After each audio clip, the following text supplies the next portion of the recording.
This is Jason Rockman from the Kings of Quarantine, Slaves on Dope, and Amped with the Rockman on iHeartRadio. And we're creating madness with Madness to Creation podcast right here live. And don't forget, if you have a friend in need, reach out to them. You never know when that conversation can be the one that saves their life. Welcome to the Madness to Creation podcast, where self-care and music merge. This is Maddie. How are you? Hope you enjoyed the previous episodes featuring Meijin Bruto-Messo of Effective Immediately PR and Brian Porter of Invite the Neighbors DIY podcast and his indie rock band out of Michigan, In a Daydream. Please check out Effective Immediately PR if you want affordable PR services, if you're looking for promotion, marketing, social media management, so on and so forth. And also check out In a Daydream and Invite the Neighbors podcast on Facebook, Twitter, and Instagram. Anyways, in this episode, I have a really cool host here. His name is Jason Rockman. You might have heard Jason Rockman from a couple avenues. First of all, through his iHeartRadio show out of Montreal, which gets lots and lots of listeners. And also from his band that had a really good thing going on back in the early 2000s called Slaves on Dope. And Slaves on Dope is possibly gearing up for a comeback. He's going to be talking about what's next, actually, for Slaves on Dope. But we talked about, this is just kind of a project for the next couple episodes. I will be providing links to the Roadie Relief Project and also to Tag Publicity's PR agent, Tom George, who is battling lymphoma, and he's also battling a brain tumor. He was life-flighted a couple weeks ago to a hospital in Iowa City, Iowa, and we're just hoping and praying that he gets the care and the support and help that he needs. I will be providing links to Roadie Relief and also to the GoFundMe page where you can help cover expenses for Tag Publicity because they incurred a lot of expenses, not only from medical expenses, but also from losing funds like so many people did through the COVID-19 pandemic. And also, don't feel obligated to donate, but if you can't, please share the link on Madness to Creation, so others might have an opportunity to share. Maybe all it takes, even if it's just a couple dollars, maybe digging through your couch cushions and finding some coins and donating that would be really helpful. Anyways, Jason Rockman, who's a really cool dude, came on primarily to talk about his project, The Kings of Quarantine. Yes, I know, in America, we're relatively getting back to normal, whatever normal is with the COVID-19 pandemic, but Jason Rockman is out of Montreal, and Canada is still on lockdown because of the coronavirus. And so it's really critical that we support his music and all that. So they have a really cool video out.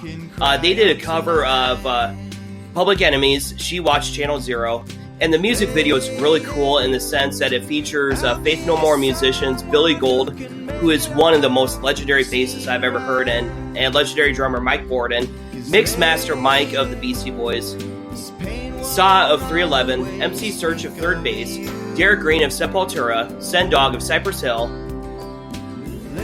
Toby Morse of H2O, and Ron English of Propaganda. And this was just a really fun project, and we kind of talked about this, and we also talked about how we need to remain positive even through difficult times. Jason Rockman, he just reeks of positivity and awesomeness. Sorry, Edge and Christian, I didn't mean to take your line there, but he's just one of those positive dudes that is just absolutely warm to talk to, and his radio show is absolutely awesome to listen to. And look him up on iHeartRadio and just give him a listen. It'd be really appreciative and all that. So I hope you enjoyed this episode. And also, you can find this podcast on Spotify, SoundCloud, YouTube, JioSaavn, iHeartRadio, Podchaser, Podcast Addict, and SoundCloud. And you can also, and Google Podcasts as well. And you can also follow us on Facebook, TikTok, and Instagram at Madness to Creation, and also follow us on Twitter at MTC Madness. I confess I don't do hardly anything with Twitter, so I consider if I get followed there, that's a bonus. But I'm most active on Instagram and TikTok. On that note, enjoy this episode with Jason Rockman. I want to challenge you to be great and be well, and keep doing what you're doing. We're going to get through this together. And I also want to hear about what shows you're going to attend. Please email me at madnesscreation@gmail.com or contact me on social media. I would love to hear from you. All right, have a good one. Talk to you later. Computer. Welcome to the Madness of Creation podcast, where self-care and music merge. This is Maddie. How are you? Here I have with me is Jason Rockman. I call him the media kingpin. Out of Montreal. He's in Slaves on Dope. He's also in Kings of Quarantine, and he has a lot of other projects. So, Jason, how are you? I'm good, man. Good to talk to you again.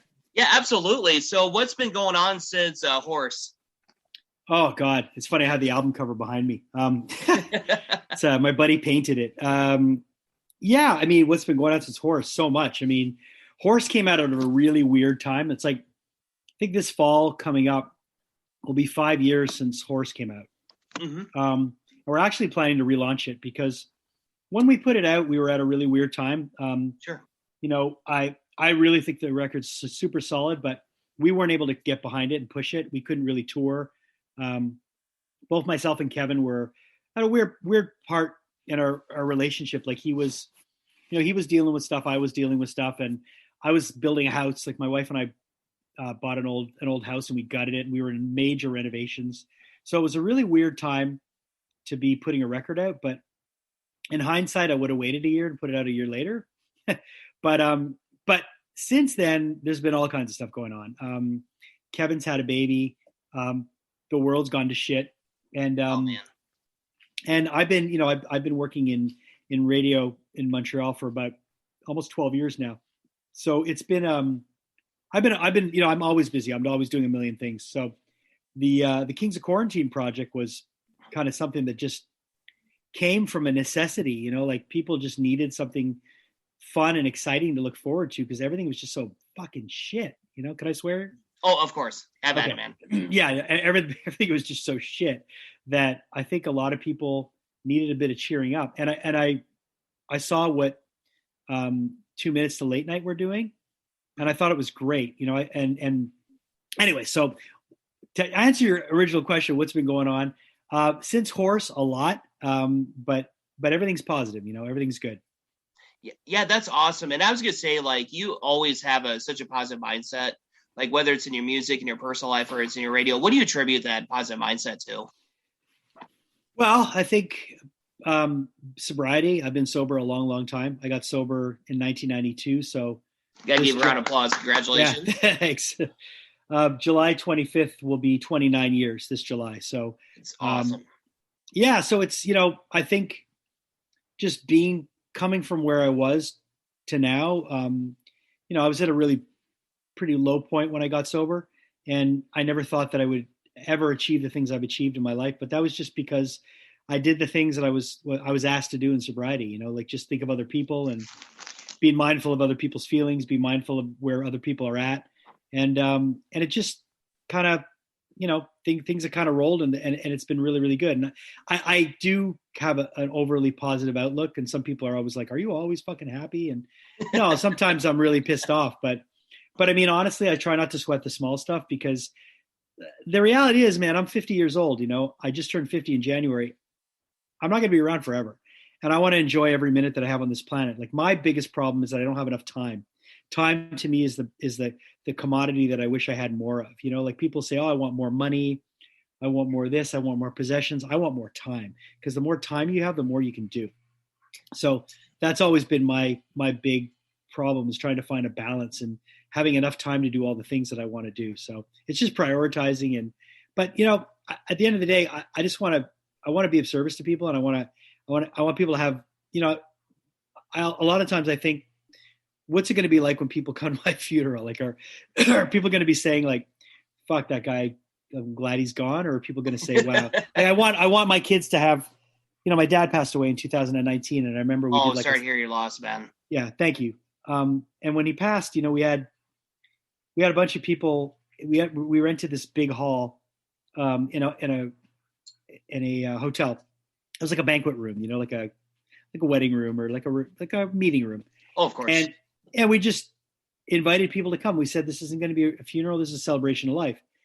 And it was awesome because we had so many people that showed up that had these great stories about my dad. So I often say to myself, like, what kind of legacy do I want to leave, So to me, it just starts with just being nice and being kind.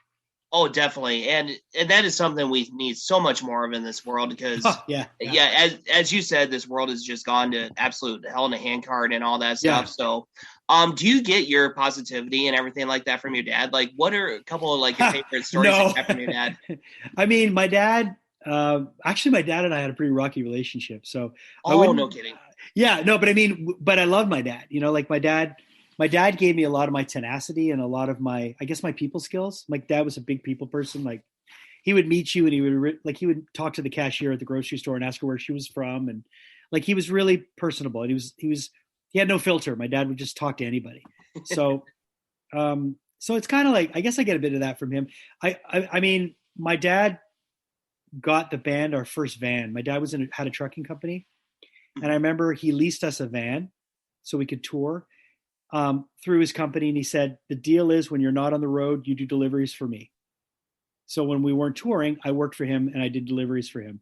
So it was kind of like, I love that story because if it wasn't for my dad, I wouldn't have had the wheels to get out of our city and go, and start touring. So he really gave us that opportunity. And it's kind of a nice thing to look back on. So if I wouldn't have had that support, I don't know if we would have been able to get on the road and start touring and develop those great habits that touring bands have when they spend time on the road.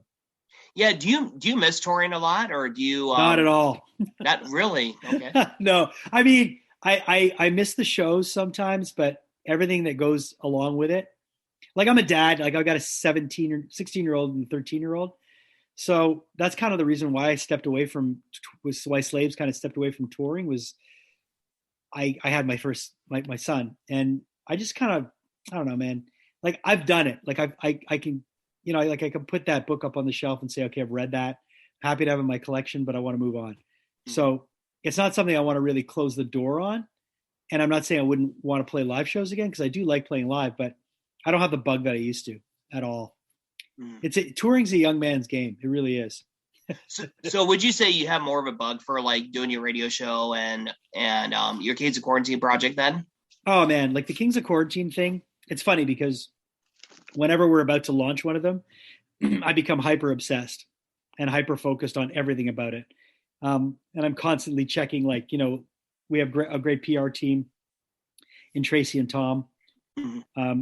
And I'm constantly, like when that, like this is the third one we've done. And my wife, she left me to be alone that day. And she's like, I have plans to do this. Do you mind if I go do this? And she's like, oh yeah, you're launching your song that day, right? I'm like, yeah. She's like, okay, I'm going to leave for the day. And it was good because I was just on my laptop. Like, we did the premiere party, like the premiere launch that we do on YouTube. And then I was just watching the views and the reactions. And then Tracy would send me something saying, oh yeah, like Revolver picked it up and this person picked it up. And so I become really obsessed because I wanted to succeed. And that's how I am with music, right? Oh, right. Mm-hmm. Super competitive, but in a good way. And I'm super it's so hard to have one of these quarantine songs in place, ready to go, and to sit on it and not tell anybody and not be able to share it. Cause that most people are going to fucking lose their shit when they hear it. So, cause I lose my shit and I'm the guy getting all these videos in, videos are showing up in it and I'm forwarding it to our editor, Ryan, who edits everything together and puts the videos together. And I'm like, dude, I just got a video from Mixmaster Mike.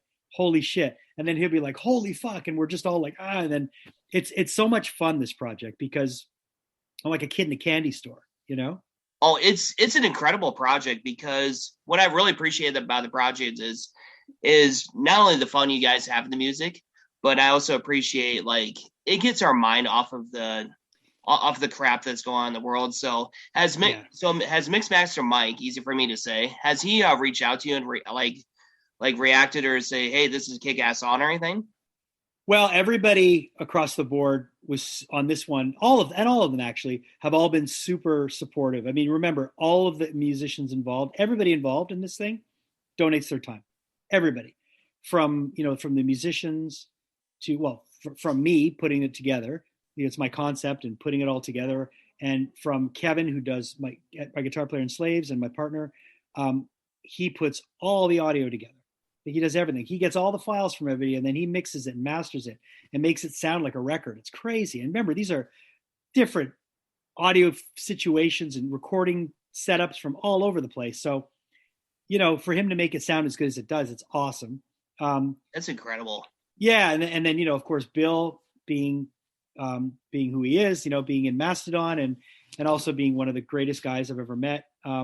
He's great at helping us. Like, if I reach out and I go, I want to try to get this person, he'll reach out, and he's got great connections. So there's so much passion around this project. Mm-hmm. So it's really, really fun from, seeing it come to fruition and having everything show up, and then seeing it. Like the funnest part is when the video's done, and that's usually the last part, So mm-hmm.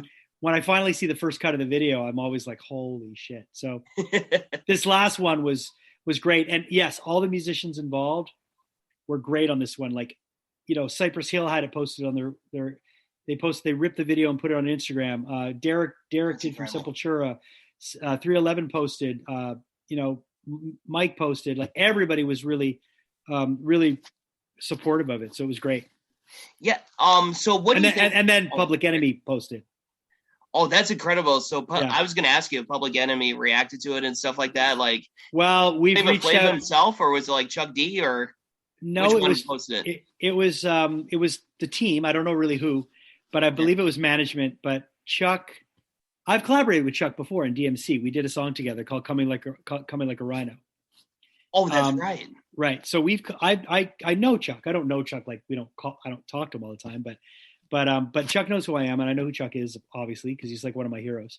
But we've reached out to the management team because they were so receptive of the video. Like, they reached out, they asked for, if we minded, they posted, and they were like, you did such a great job. And then, of course, I said, well, that's awesome.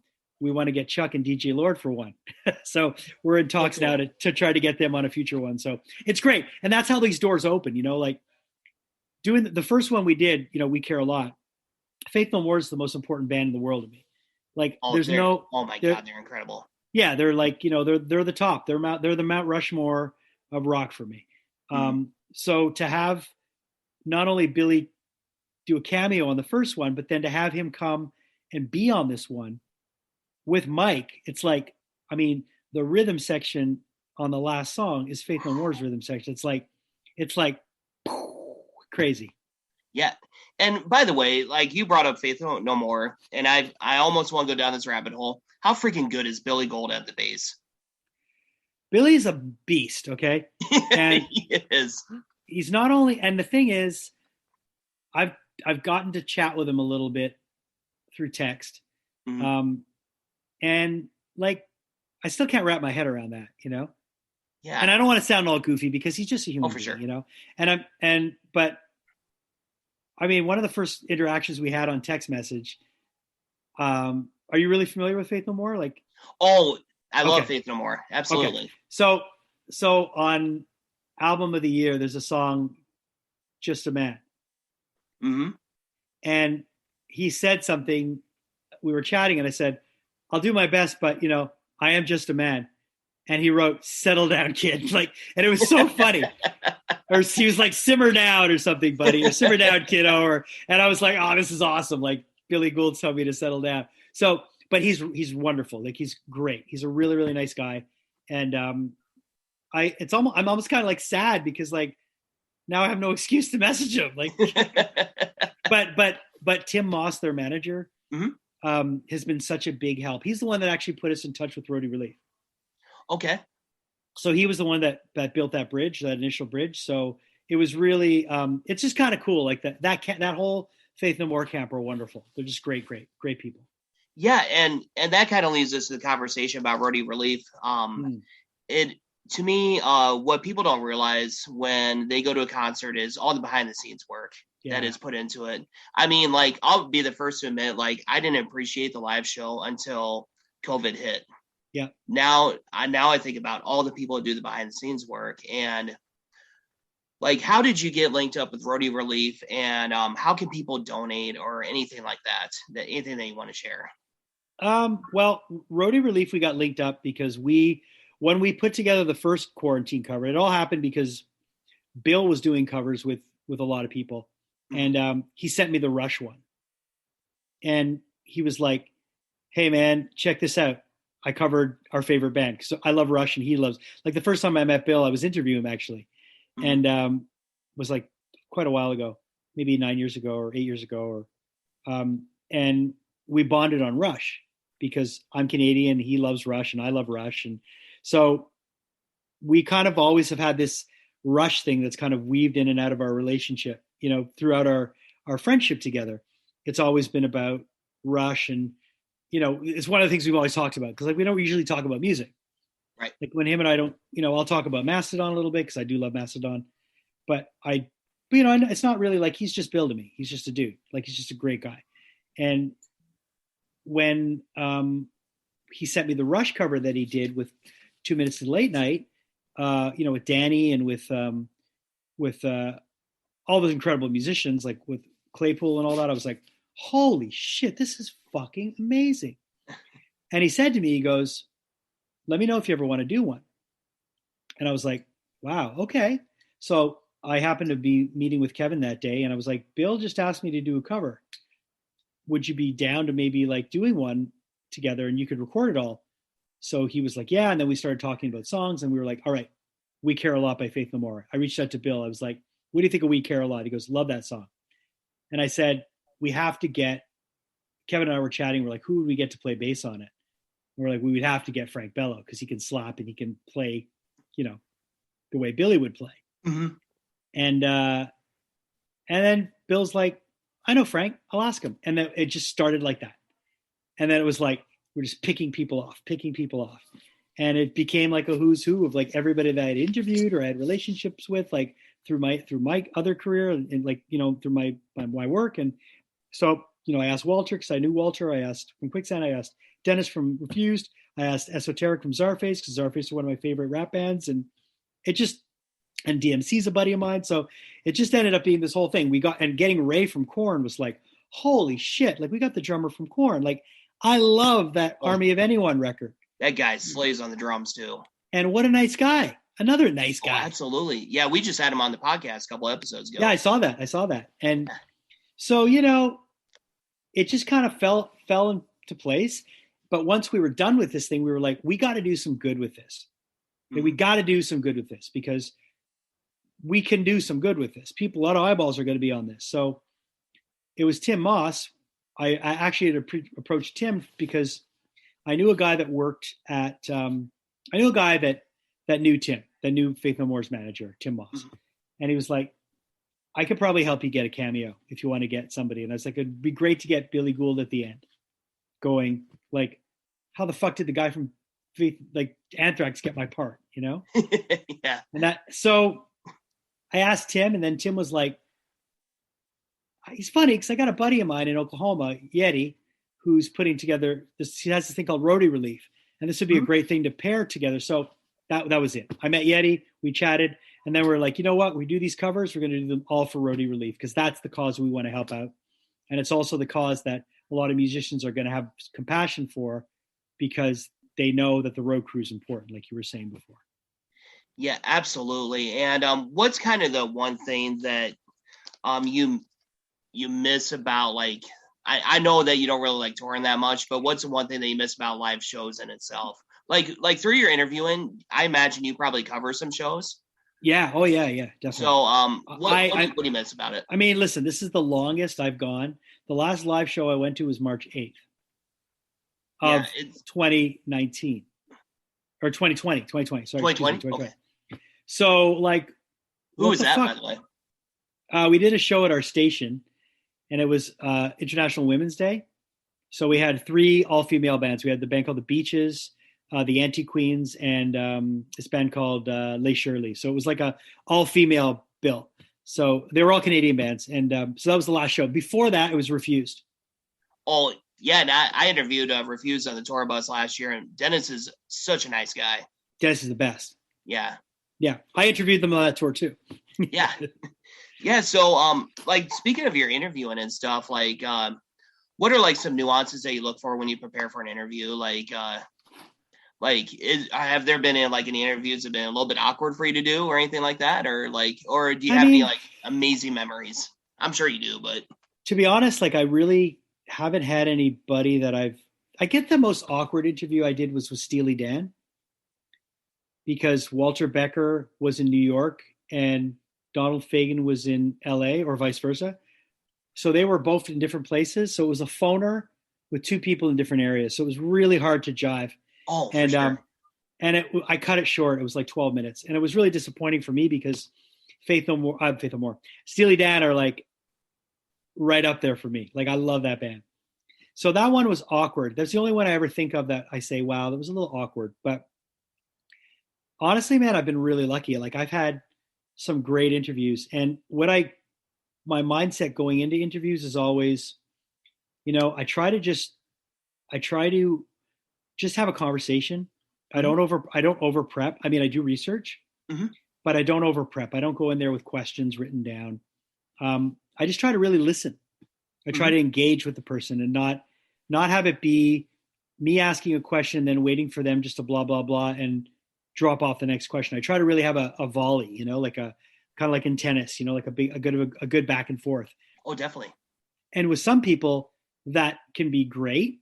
And with other people that can be horrible, because you'll get some people where you'll say like, so,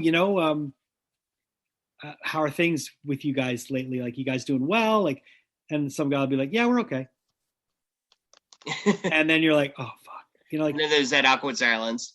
Right. So it's when you do research, and if you're like, all right, this guy's a talker, so we're good. I know he's going to talk, or she's going to talk. So I know that if I kind of, I wind it up, they're going to knock it out of the park. Like if I pitch something good to them, they're going to hit it, and we'll be able to, we'll be able to have that going for a while. But I try to just really like remember that it's a conversation, and not worry too much of who the person is in front of me, because that can be really fucked up. Like I interviewed Perry Farrell the other day, and it was really fucked up when he came on the Zoom, man. I was like, oh fuck, that's Perry Farrell, Right. And you're like, what the fuck, dude? But he's just a dude. Like, he's doing the same thing I would be doing. Like, if it's a video interview, he's like checking to make sure his angle's good. He's like, it's just another human being. So I think if you treat people that way, they tend to respond like that.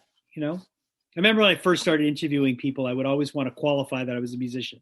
Like, I'm in a band, and now I don't do that as much. Now I'm just like, I talk to them like I'm the guy from iHeartRadio, because if it comes up naturally in conversation, great. If it doesn't, that's okay, because I don't need to qualify. Like I do what I do, Yeah. You get what I mean? Yeah, definitely. And kind of like one of the awkward moments I had was I interviewed a couple years ago Bobby Ingram from Molly Hatchet. Okay. And I made the mistake of we were just getting really deep in the conversations about mental health and everything. And I asked him a question about Phil McCormick, and it's like he didn't go off, and he didn't scold me, but it felt like a scolding. And I was like super apologetic, like, and we even cut that part out of the interview and stuff. And then at the end, he said like I was like one of the nicest guys he's ever interviewed with, and invited me to backstage and all that. But I felt like total shit, it happens sometimes. Like it really, and I don't think you meant anything malicious by it. You were just asking, but there are people that do get into those conversations because they just want to have the soundbite to play of somebody giving them shit, or, Yeah. And some people build whole careers around that. Yeah. And it's kind of one of those things like I didn't do it for the soundbite, because it was just a super deep conversation we were having, and like whether it's about their career and stuff, it just kind of, then all of a sudden I must have hit a nerve or something, and it made me feel really bad, like, and I don't like making people feel bad because I'll stew on it and stuff like that. So, absolutely. So I was going to say, like, do you have any, like, any upcoming covers that you're going to do, or like, how did you decide She Watched by Public Enemy? So to answer the first part, yes, we've got a lot coming. I mean, in my mind, we've got a bunch, but now I just got to get this next one done. So that's, I spend a couple hours a day on this thing, just making calls and sending texts and reminding people, can you remember to hit up that person? Remember, can you ask and let me know? And, but Channel Zero was just, I've always liked that song, and it was a really great opportunity to do something that was in the hip hop vein, but had rock. So when you do these, you kind of have to think, okay, there's got to be parts for everybody, Like if you do an all hip hop one, then it's going to really limit the amount of people that can be on it. Because my whole vision for this thing is to have as many people on it as possible. Oh, definitely. So that's the thing I think that separates us from the other people that are doing it, is that I don't want to have one vocalist on the whole thing. I want to have multiple vocalists, because it just makes it that much cooler, you know? Mm-hmm. Absolutely. And are you going to plan on, like, with DMX's recent passing, are you planning on paying any tribute to him, or have you on your radio show or anything? No, I have personally, because I really feel that it's another person that we lost through addiction, which is really fucking sad. Yeah, it is. But it's been a name that's come around. Like we've thought of maybe doing something with like a DMX. We thought of it. Believe me, it came up. My radio show is a rock station, so it kind of we talked about it when he passed away, but it's kind of weird. Like we don't really play hip hop, so which sucks because I'd love to, but yeah, it was really sad. That was really that was another one that, you know, whenever anyone passes away because of an overdose or addiction, it's always really it always hurts. Like when Scott Weiland passed away, I was really sad, because not only was he one of my favorite singers, but he was really, you know, he's just a really nice guy that was troubled, you know? Yeah. Yeah. And I felt the same way with DMX. Like, obviously I didn't know him or anything. Yeah. But just a troubled soul and a guy that just poured everything into his lyrics. So like, we do have like listeners that might be struggling with substance abuse, depression, or anything like that. Like, what message would you have for them? That it's never too late to make changes, but you just have to have the willingness to do it. That really comes from within you, and that, you know, no matter how bad something seems, it's really not that bad. Like, it really is it's your perception of it, you know. And if you sometimes if you back up and get a deeper perspective of the situation, it's you see things completely differently. Yeah. I mean, I really think addiction is something that plagues so many people. I mean, there's so many types of addiction. And I really do believe, like, you know, if you take the word alcoholism, when you take the alcohol out of the equation, it's great to stop drinking, but if you don't work on the isms, you know, I break it down. It's the isms to me are the insidious spiritual malady. Like, it's like we have those things that we need to work on, and if we don't work on those things, it's tough. So I just think that there's a lot of help out there. There's a lot of people out there that are willing to help. There's a lot of help to be had.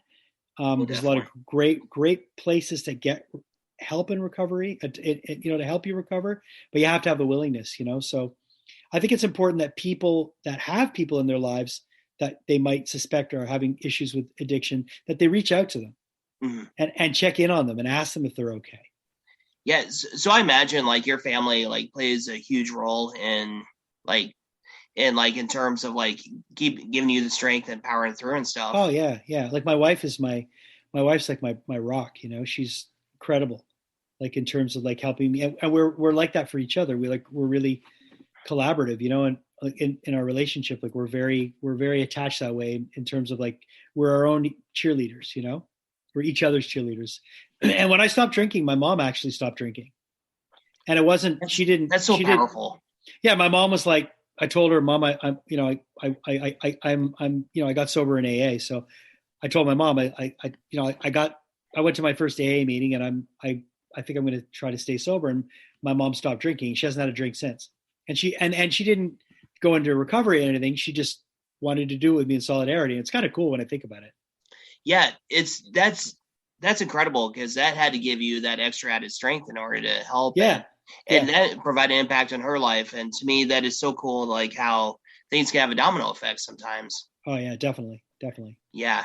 And what else would you like to add in regards to Kings of Quarantine or anything like that? I think I just hope people are enjoying it. You know, I think so. It seems like it for the reaction. It's definitely awesome. And I encourage people, you know, if you do like it, go over to the Bandcamp page. You know, all the songs are up there, and that's how we can make direct money for Roadie Relief. Is we charge $1 for the download if you want to buy it, or whatever you want to give. So I just, you know, I always say if you like so I get all this great reaction, and I always tell people, well, remember, we're doing it for the roadies. So if you can go kick $1 to buy the download, buy it, because if I think the video's at a little over 100,000 people watching it. If everybody that watched it gave $1, we would have raised $100,000 for them, you know? So it's incredible. And you can't expect that. that everybody's going to do it. But I would just say that, if you enjoyed it, the nicest thing you could do is obviously share it and encourage people to spend $1, because it goes a long way with these guys, man. And we've raised a good amount of money for them. But, I always want to help as much as I can, because there are a lot of road crew that are out of work. And I know things are starting to open up depending where you are, but there's no world tours that are happening anytime soon. Right. Are you guys still like in lockdown up there, like up in Canada? Oh, fuck yeah. Big time. We haven't had restaurants open in months. We haven't had, our gyms just closed again. So we're really locked down still. Yeah, I was going to say, down in Iowa, you wouldn't even know there was a pandemic going on. Like, that's what everybody tells me. I know. Yeah, it's pretty wild. It's pretty, because I was going to say, Tom and Tracy are both from Iowa too. I live about an hour from them. So, right. Yeah. Yeah, it's, listen, I think that, it's a tough time for everybody now, but you figure if you're in any kind of an industry where you're putting on live events, it just really sucks. It really sucks. Yeah. I'm hoping that things get opened up soon. I know we all have to be safe at the same time. So yeah. And I hope we get back to our normal lives soon. So what's the first thing you want to do when this is all over? I want to go visit all these bands that have been on our covers on tour. That'd be incredible. Because I'm pretty sure I'll be able to get backstage. No, honestly, man, I miss live music. Like this past summer, my wife and I were going to Ireland for this festival called Sunstroke Mm-hmm. Festival. And Faith No More were headlining, Mastodon were on it, Refused were on it, Deftones. It was like going to be the best weekend ever. So I'm looking forward to being able to book a trip like that again and be able to go visit, a lot of people that I've met through this project and go to some shows. And because I miss live music so much. It's ridiculous. Oh, me too. I think I'm going to legit cry at the first live show. Probably. And I at this point, my standards, like, before I would, I don't feel like going to that tonight. I think I'll just stay home. And I've seen them before. And now it's like fucking anybody, man, I'll take a Justin Bieber show at this point. I'd go fucking. I don't want to diss anybody, but I'd go see anybody at this point. Right. I mean, and that wasn't a diss on Justin Bieber. It's just no. But because I had one on the tip of my tongue, and I'm like, nah, don't do that, because you never know. You might want to get one of them for a cover. So yeah, but I would go see anything right now. Oh, me too, man. Me too. And I was gonna say, like, if you ever perform in Iowa, I'd love to come get a ticket and come see you play. Yeah, dude, 100%. You're fucking. You just message me. You got my number. It's easy. Awesome, Jason. Well, I want to thank you so much for taking time to interview with me for Madness Creation Podcast. Is there a way you can do like a promo line if I type it in the chat real quick? Yeah, of course. 100%. Man.